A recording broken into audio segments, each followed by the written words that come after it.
오늘은 11월 첫째 주일입니다. 벌써 11월이 되어버렸어요. 여러분, 제가 예언을 하나 할게요. 2달만 있으면 우리 모두가 한 살씩 무상으로 제공받게 될 것입니다. 무상으로. 자, 여러분의 지나간 날들을 좀 돌이켜 보시면 여러분의 인생은 어떠하셨습니까? 저의 인생을 한마디로 표현한다면 이렇게 말하고 싶어요. 아무것도 없었지만 아무것도 부족하지 않았다, 이렇게 말하고 싶습니다. 그리고 이것이 오늘 설교의 부제목입니다. 오늘은 우리가 추수감사주일로 지켜요. 11월 셋째 주일에 많은 교회들이 추수감사 지키는데 제가 20년 전부터 너무 어울리지 않아서 첫째 주로 당겨버렸더니 요 사이에 첫째 주일로 바꾸서 지키는 교회와 목사님들이 많이 늘었더라고요. 오늘 제가 아는 여러 친구 목사님들도 오늘 추수감사 지킨다 이렇게 하고 있던데, 여러분, 추수감사주일에는 지난주에 설명드렸듯이 이름이 2개 있어요. 뭐죠? 하나는 지난주에 배웠던 이야기는 이렇게 물으면 제가 설교할 필요 없어지는데, 아니죠, 계속 설교할 필요가 있군요. 자, 하나는 수장절이고요, 하나는 초막절입니다. 수장절은 거두어서 잘 저장한다. 그래서 풍성한 먹을 것을 주신 하나님께 감사하는 절기. 지난주에 제가 잘 설명드렸고, 혹시 기억이 안 나면 한 번 더 카톡에서 열어서 보실 수 있어요. 오늘 두 번째로 초막절에 대해서 말씀을 드릴 텐데, 초막절은 구원을 감사하는 의미로 붙여진 이름입니다. 여러분, 사람이 구원받지 못하면 아무리 배가 불러도 만족이 없어요. 지금 우리나라가 국민소득 3만 불 달성했지만 우리나라 사람들이 옛날보다 100배 행복하거나 감사하나요? 아니에요. 구원받지 못한 사람은 3만 불이 앞으로 6만 불 돼도 여전히 감사 못합니다. 그런 의미에서 오늘은 초막절과 구원의 의미라는 제목으로 말씀을 드리겠습니다. 초막절이라는 단어가 성경에 처음 등장하는 것이 오늘 읽은 레위기 23장 34절에 처음으로 등장합니다. 자, 한번 찾아봅시다. 34절요. 자, 시작. 이스라엘 자손에게 말하여 이르라. 7째 달 15날은 초막절이니 여호와를 위하여 이레 동안 지킬 것이라. 초막절은 이레 동안 지킨다. 오늘 읽은 본문 가운데 이레 동안이라는 표현이 여러 번 나오고 있는데, 그러면 이 초막절은 어떻게 지키냐? 가장 중요한 것은 이름이 초막절인 것처럼 초막에 거주하며 지킨다. 42절입니다. 자, 42절 시작. 너희는 이레 동안 초막에 거주하되 이스라엘에서 난 자는 다 초막에 거주할지니. 이게 초막에 거주하라 그래요. 왜 초막에 거주하라고 하느냐? 그 이유가 43절에 나옵니다. 43절에 보니까 너희들이 출애굽할 때 40년 동안 광야에서 초막에 거주한 줄을 알게 하기 위해서다. 그것도 지금 너희들은 알지만 앞으로 대대손손 알게 하기 위해서다. 그래요? 자, 43절 찾아서 시작. 이는 내가 이스라엘 자손을 애굽 땅에서 인도하여 내던 때에 초막에 거주하게 한 줄을 너희 대대로 알게 하려 함이니라. 나는 너희 하나님 여호와이니라. 아멘. 여러분, 이 초막은 어떠냐 그러면요, 초막에는 사람이 사는데 필요한 게 아무것도 없어요. 근데 이 초막에 하루 이틀이 아니라 40년 동안 살았는데 그들은 하나님의 은혜로 살아가는데 필요한 것, 아무것도 부족한 것이 없었습니다. 자, 여러분, 하나님이 날마다 불기둥과 구름기둥을 가지고 이스라엘 백성 위에 감사 주심으로 말미암아 하나님이 난방장치와 냉방장치를 해주셨습니다. 광야같이 건조하고 뜨거운 적에는 그늘만 있으면 바로 시원하거든요. 근데 밤 되면 아주 추워요. 그래서 그것이 구름 속에 불이 있습니다. 그리고는 난방이 되는 것입니다. 자, 그들은 목이 마르면 하나님이 반석에서 물을 내어주시고, 배가 고프면 아침마다 나가면 만나를 내려주셔서 먹게 해주셨습니다. 이렇게 애굽의 노예 생활에서 구원해 주셨을 뿐 아니라 광야에는 사람이 살 곳이 못 되는데도 그 광야 생활에서 그들의 육체, 그들의 생활, 그들의 가족을 하나님이 또한 구원해 주셨습니다. 자, 이스라엘 백성들을 구원해 주시고 보호해 주실 것과 마찬가지로 저와 여러분도 하나님께서 영혼도 구원해 주실 뿐 아니라 여러분의 가족을 지금까지 지키고 동행해 주셨습니다. 그러므로 여러분의 인생을 돌이켜 볼 때에 여러분도 마찬가지로 아무것도 없었지만 아무것도 부족한 것이 없었다 라고 고백할 수 있게 되기를 축원합니다. 근데 사람이란 희한하게도 시간이 조금만 지나면 잊어버리는 존재예요. 그래서 이 하나님의 구원을 잊어버리지 말라고 하나님이 초막절을 정해 주셨습니다.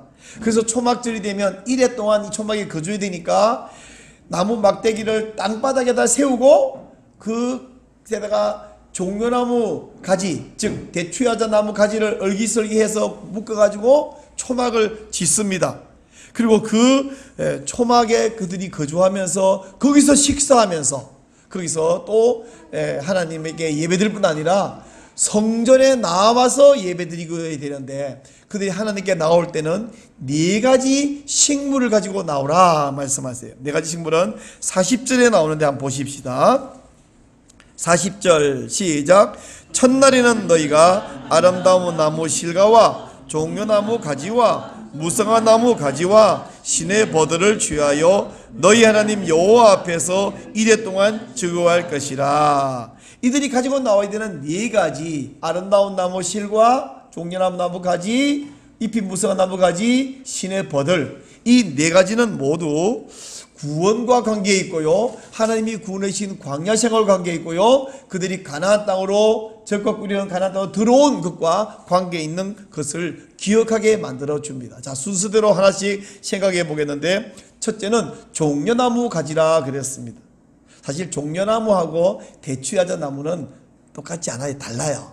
근데 이걸 처음 번역할 때에 우리나라에 대추야자 나무가 없었고 대추야자를 듣도 보도 못했으니까 가장 비슷하게 생긴 게 뭔가 했더니 종려나무라서 이렇게 번역했는데 정확하게는 대추야자 나무가 맞습니다. 그런데 이 대추야자 나무는요 어디서 자라냐면 덥고 물이 풍부한 곳에 자라요. 근데 광야에는 덥기는 더운데 물이 없죠. 건조하죠. 근데 광야에서 더운데 물이 풍부한 곳이 있다면 그게 어디일까요? 오아시스입니다. 메마른 광야길을 가다가 어느 날 오아시스를 만나면 얼마나 반가울까요? 그리고 거기에 대추야자 나무가 줄비하고 거기에 그 달콤한 대추야자가 주름주름 맺히고 보면 얼마나 더 반가웠을까요? 근데 지금요 하나님이 구원하셔서 광야를 거쳐서 가나안 땅 들어왔는데 광야를 기억하라. 광야를 기억하기 위해서 광야의 중간에 가끔 만나는 그 삐쩍 말랐고 잎사귀도 제대로 없는 마른 나무 가지를 갖고 오라고 한 것이 아니라 광야길을 가다가 오아시스가 맨날 있는 게 아니잖아요. 어쩌다가 갑자기 발견했는데 그 오아시스에서 만난 대추야자 나무를 가지를 가지고 와라. 이 말은 굉장히 중요한 의미가 있습니다.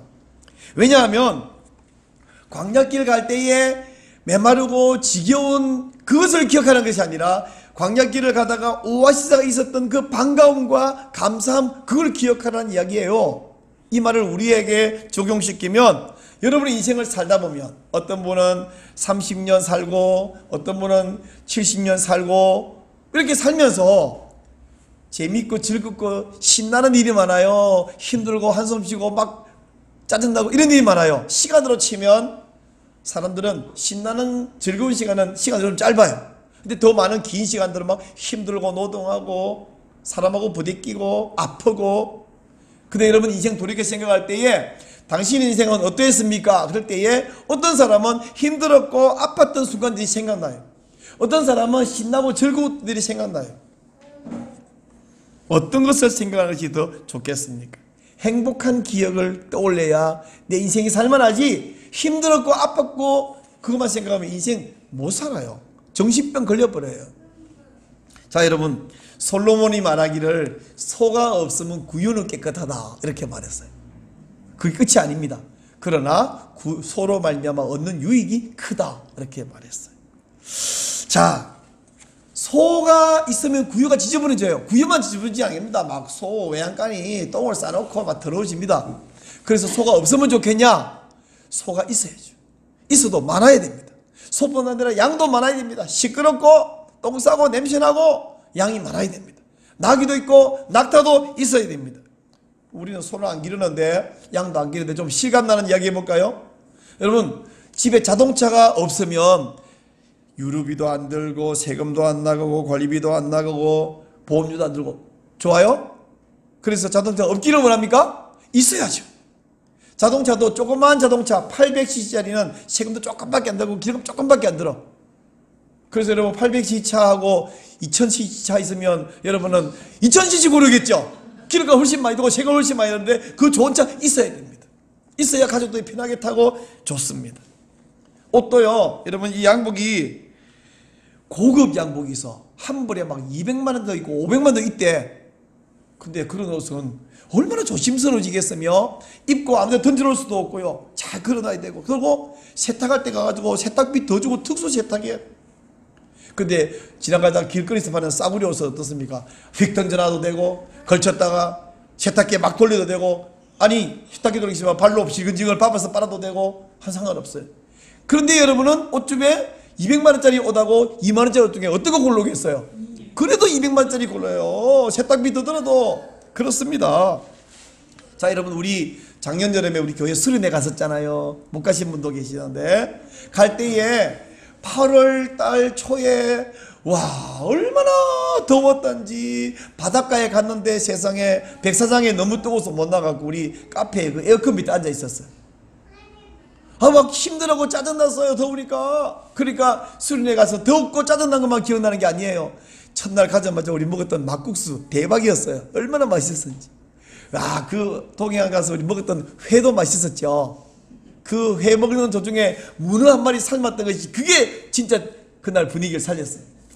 우리 원통까지 가서 먹은 닭갈비도 맛있었잖아요. 마지막 날 돌아오기 전에 우리 거기 그 이름이 뭐더라? 운채라는 곳에 가서 먹은 한정식 그 마지막 정점을 잘 찍었잖아요. 좋은 것들이 기억나니까 또 가고 싶습니다.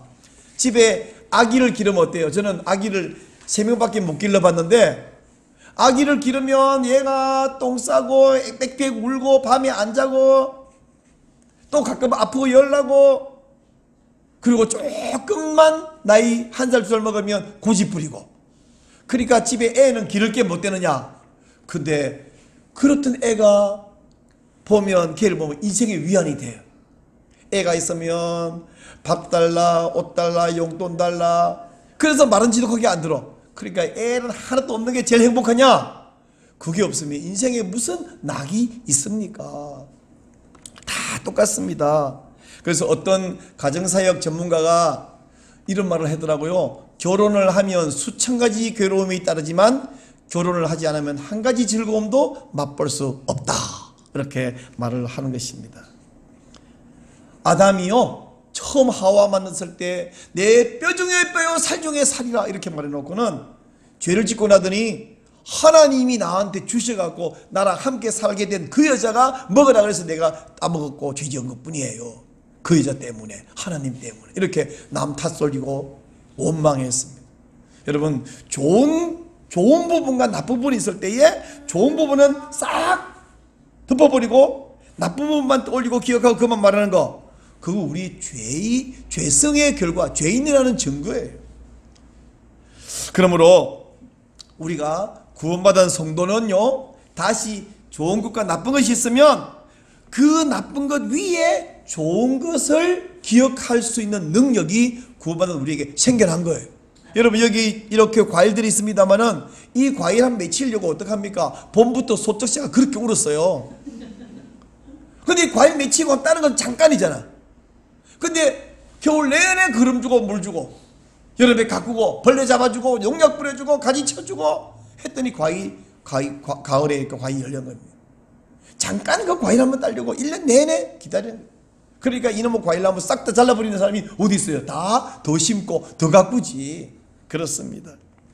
하나님이 대추야자 나무 가지를 들고 광야를 기억하려고 초막절에 나오라 하시는 말씀은 구원의 여정에서 하나님께서 힘든 상황에서 은혜를 베푸셨던 거 그거 기억해라 이런 이야기입니다. 여러분 신앙생활을 하려고 교회 다니는데 교회 오면 좋은 것도 있지만 번거로운 것도 많아. 시간 맞춰서 이 시간에 이 장소까지 와야 돼. 어쩌다가 한 5분 늦으면 또 눈치 보여. 그러다가 또 교회 가만히 다녔더니 또 집사라고 직분을 주시네. 좀 더 다녔더니 또 권사라고 뽑아주시네. 그러니까 그때부터 또 다른 성도에게 몸도 보여야지. 또 뭔가 또 헌신할 일 있으면 앞장서서 헌신해야지. 뭐 이런 거 있으면 오늘 또 과일 한 개 더 들고 와야 되지.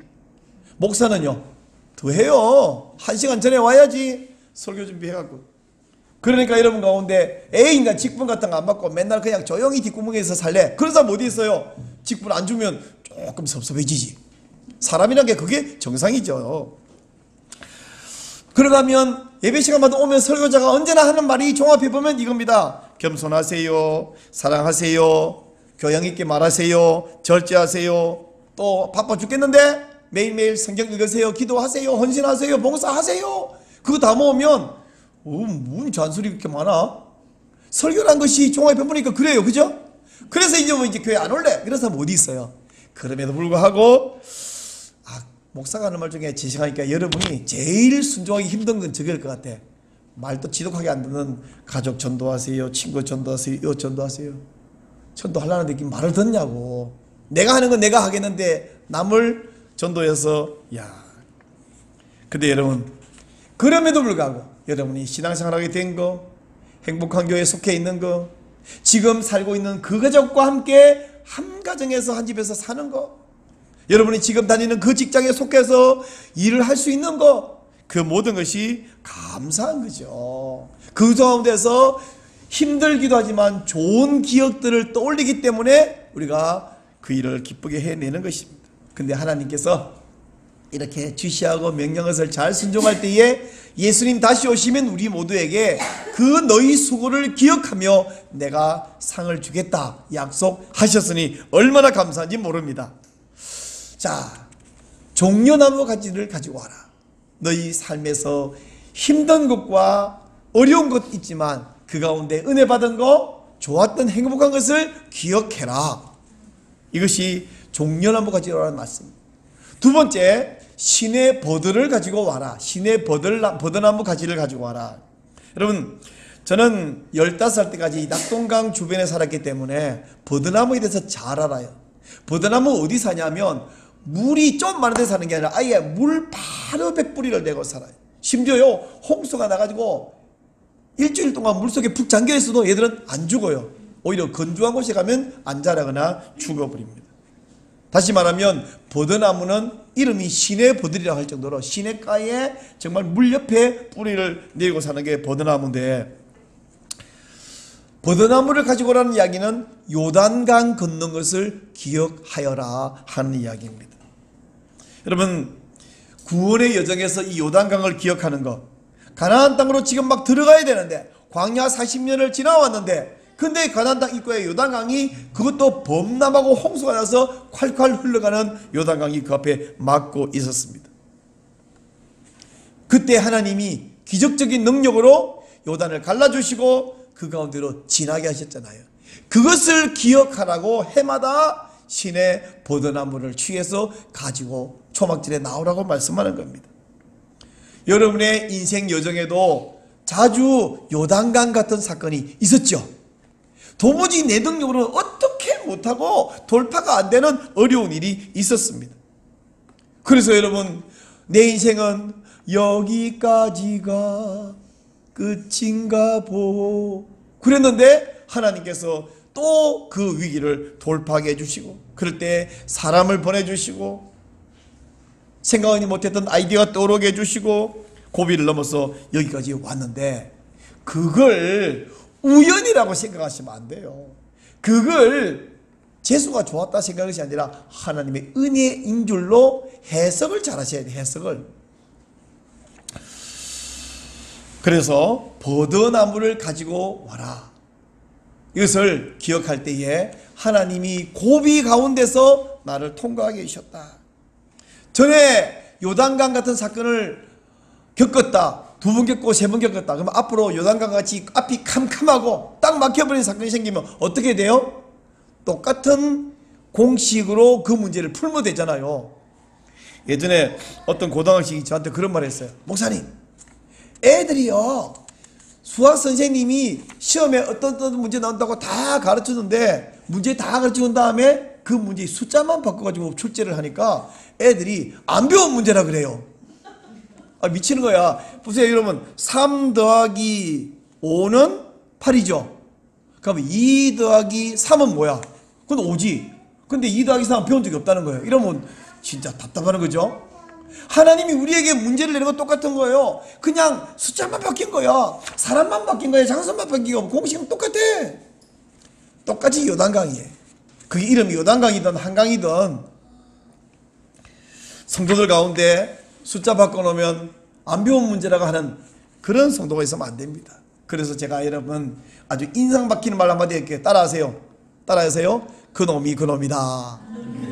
예, 다 그 문제가 그 문제예요.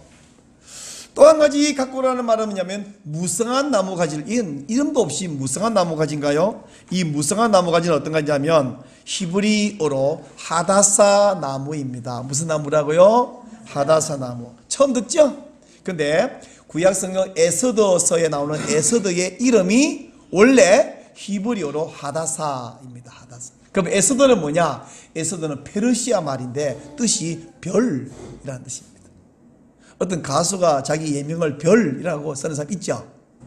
자, 에스더, 영어식으로 말하면 에스테로, 이건 에스더는 별이라는 뜻이고 원래 히브리어는 하다사인데요. 우리 한글 개역 성경에 이 하다사가 여러 군데 나오는데 그때마다 번역을 뭐라 그러냐면 화석류 나무라고 번역되어 있어요. 기억이 나시나요? 스가랴서에 나오는데, 근데 이 화석류 나무라고 번역되어 있는가 하면 어떤 한글 번역 성경에는 이걸 도금냥, 처음 듣는 이름이죠. 또 어떤 데 나갔더니 소귀나무 막 이렇게 해놨어요. 아니 도대체 같은 나무를 뭐 어디는 화석류, 어디는 도금냥, 어디는 소귀나무, 장난합니까? 왜 그렇습니까? 우리나라에 없는 나무라서 그래요. 아까 종려나무도 우리나라에 없는 대추의 나무를 번역한다고 이렇게 종려나무 해놨듯이 이것도 이 하다사를 번역할 때에 누구는 도금냥, 뭐 소귀나무, 화석류 듣지 헷갈립니다. 그래서 헷갈려서 여러분 안 헷갈리라고 사진을 보여드릴게요. 이렇게 생겼어요. 딱 보니까 특징이 뭐예요? 빨리 말해주세요. 뜻이 뭐예요? 잎이 무성하잖아. 지금 오늘 본문에 잎이 무성한 나무가지라 그랬는데, 그래서 이 나무가 잎이 무성해서 이 나무는 뭘 상징하냐면 다산과 번영을 상징해요. 왜 그러냐면 광야에서 보던 나무들은 전부 특징이 뭐냐? 삐쩍 말랐어. 잎사귀가 별로 없어. 근데 이 나무는 보자마자 잎이 막 엄청 많아. 여러분 그 회향목 나무 보면 잎이 요만한 게 엄청 많죠. 근데 얘는 잎이 요만하지만 좀 크지만 잎이 굉장히 잎이 무성해. 그래서 하다사 나무인데, 그래서 이 하다사 나무를 어디 많이 쓰냐면 첫째, 신부가 결혼할 때 머리 장식에 하다사 나무로 장식을 만들어줘요.